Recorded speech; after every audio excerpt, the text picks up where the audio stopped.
याचे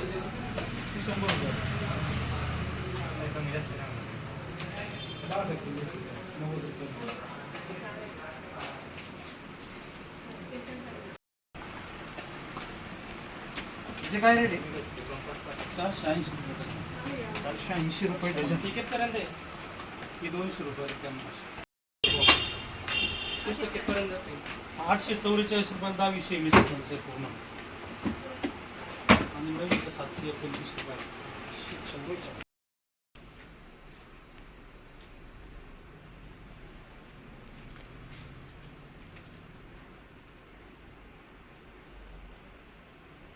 एडिट करायचं. पाण्याची बाटली घेऊन येते.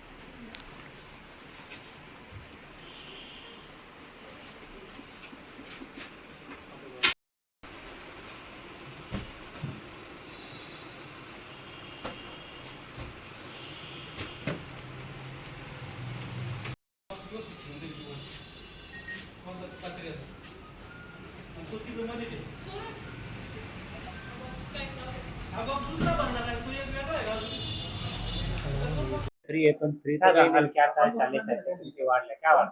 नाही. शालेय साहित्यांच्या ज्या किमती वाढल्या त्याच्यामध्ये तो तर एक पालकांवर बोज आहे, प्लस जो फीचा एक पालकांवरती बोज आहे. या दोन्ही गोष्टींमुळे पालकांचं आणि मुलांचं दोन्ही बाबतीत नुकसान आहे. तर जर समजा शासन व्यवस्थेने याच्यामध्ये लक्ष घालून जर थोडे सवलतीमध्ये जर वस्तू उपलब्ध करून दिल्या तर मग थोडंसं मुलांना आणि पालकांना त्याचा बेनिफिट मिळू शकतो. असा एक त्याच्यामध्ये जर शासनाने विचार केला पाहिजे. आम्ही श्याम खैरनार गेल्या 25 वर्षापासून या शैक्षणिक साहित्य विक्रेता म्हणून काम करतोय.